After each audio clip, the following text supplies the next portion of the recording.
YTBC, what's the deal? First, let me give a shout out to Mr. Kelly. Man, he keeps me so updated on everything New Zealand, everything in that whole little region out there. He keeps me so updated with these articles that he sends me, man. So shout out to him. Now, the article, it's Parker versus Haye, okay? Let me go ahead and read from this article. I will leave the article in the description box, and you go ahead and, click on it, read it, and come to your own surmise. It says Joseph Parker's team say they will welcome a fight against David Haye, which would put the New Zealanders' IBF mandatory world title challenge at risk, but have the potential to earn him a massive payday and raise his profile in Great Britain to a new level. Ducal Events promoter Dean Lonergan said a fight would between the fast-rising 24-year-old Kiwi and 35-year-old Haye, a two-weight world champion on the rebound after a long layoff, would potentially be more lucrative than a world title fight for Parker. All right, let me go ahead and read some quotes. If you put Joseph Parker and David Haye in the ring, the interest in England will be massive, Lonergan said. The payday for both guys will be very, very large. Potentially for Joseph, it will be bigger than a title fight. When we go to a world title fight with Anthony Joshua, Joshua is definitely on the A side, and we will be the challenger. Now, let me just stop it there.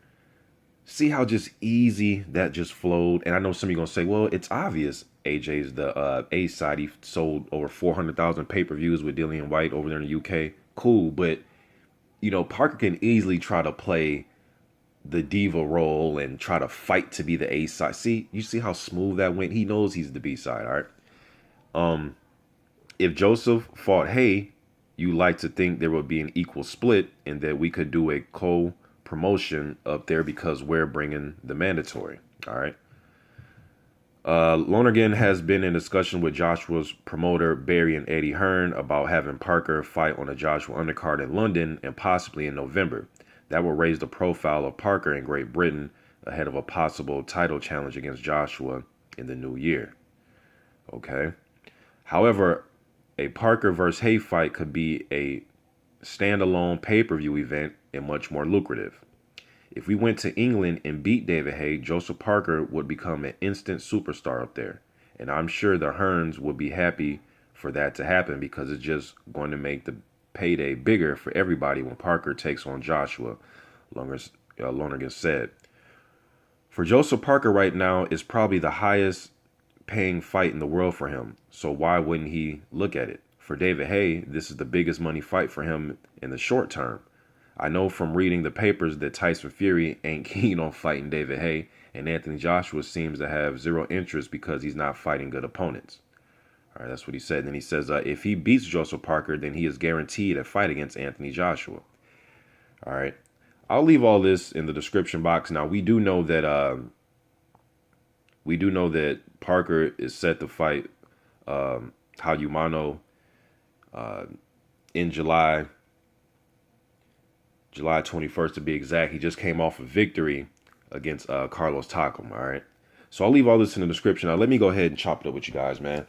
I think that's a great idea, because we know that David Haye has been trying his hardest to micromanage Anthony Joshua through the media. He's always telling him who he should fight, who he shouldn't fight. So he wants a crack at Anthony Joshua. But the thing is, the more he keeps talking about fighting Anthony Joshua, the more time is passing. He wanted to fight AJ right after he won the title from Charles Martin. AJ's getting ready to fight Brazil. And then after that, he may take on somebody else. Maybe Haye was looking for that date, but he has a date with Destiny against Joseph Parker as long as he gets past Haye. Okay?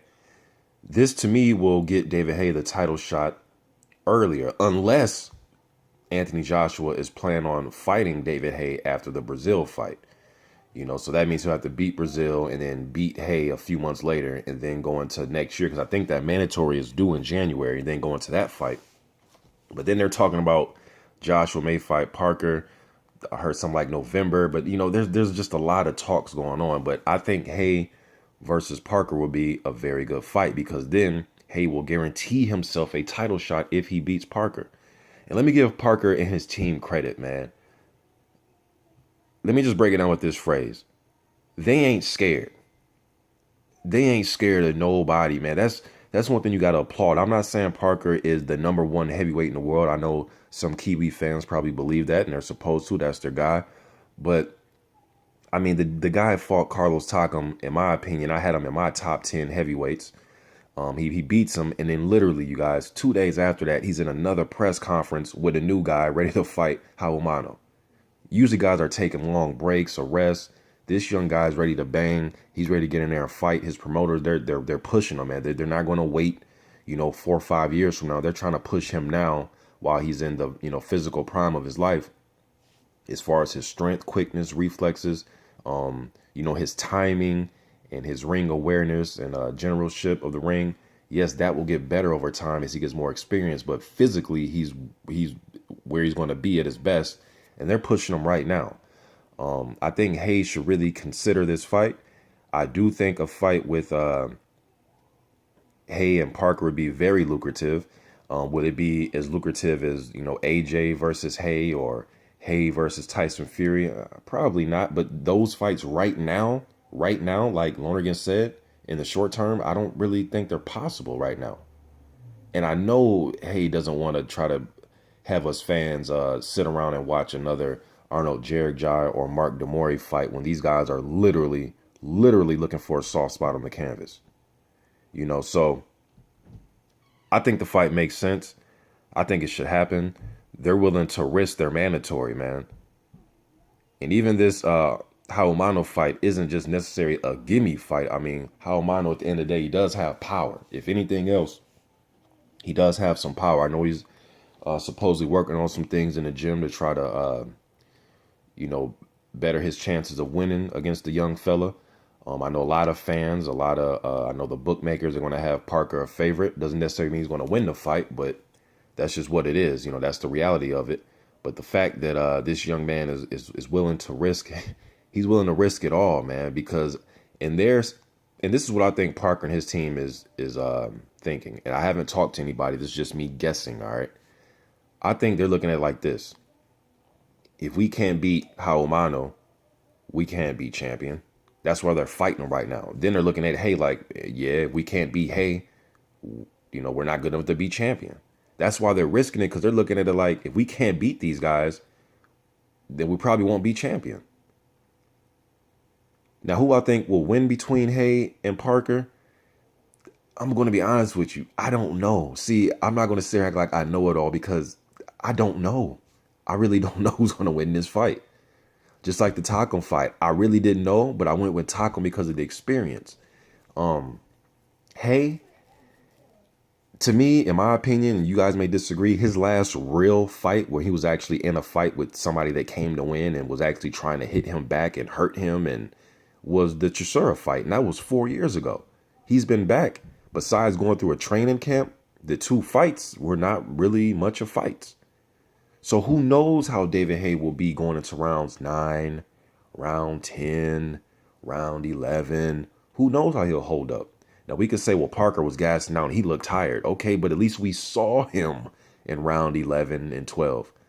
I know Haye's a former world champion, so you would just think, hey, man, David Haye's a former world champion. He'll handle himself in the late rounds. And you may be right, but I'm just saying, since the comeback and at this weight that he's fighting at now, which he looks in good shape. I know I've heard some fighters say they think he looks flabby. Dillian White said he looked kind of sluggish to him. But who knows how Haye would look going into the later rounds. I think Parker can learn from the Takam fight and make adjustments in the later round. I know Haye has the experience to where, with Haye with the experience and being a championship caliber fighter, maybe I'm underestimating him even at this stage of his career in the layoff. Maybe he will handle himself, like a former champion in the later rounds, but I don't know. And really, none of us really know until he gets there and we see it, on the television screen and we can see him in those late rounds. But as far as this being a potential matchup, I love it. I love it, man. And, Parker and his team, they want these big fights. They want to make this Parker into a superstar, man. So they're ready to invade the UK. You have to take care of business with this fight, but they're ready to invade the UK. and they're ready to put their title shot on the line, man. They're not just sitting back and holding on to this IBF mandatory and just kicking their feet up and taking a break. The dude was at a press conference 2 days after the Takam fight, and Seoul isn't just an easy win. And then they're talking about fighting Dave Haye, and this is before the AJ fight. This is before they fight. And let me stop discrediting Dominic Brazil, because I know a lot of people think he has no chance. Oh, okay, he's getting in the ring and he's 6'7", 250 pounds, and he's coming to win. So I will give him a slight chance. But what I'm saying is, whether it's AJ or Brazil, whoever it is, whoever has an IBF strap, Parker's not sitting around just waiting. And I love that about the young man. I applaud him for that. And he's not just calling out or trying to, get fights or with just Joe Blow. I mean, he's really putting names out there, man, for a young guy. So what do y'all think about this fight? Who do you think will win right now? If Parker were to fight Haye, I don't know. I really don't know, man. I don't know. But what I do know is Haye has experience. He can possibly walk Parker into some traps, make him feel, comfortable, and then jump on him and catch him with something, maybe. But I don't know, man, because Parker has fast hands too. These guys maybe have the quickest hands in the division, Parker and Haye. That's debatable, so I really don't know at this stage, man. At this stage, I don't know. You guys let me know what you think. YTBC. I'm out.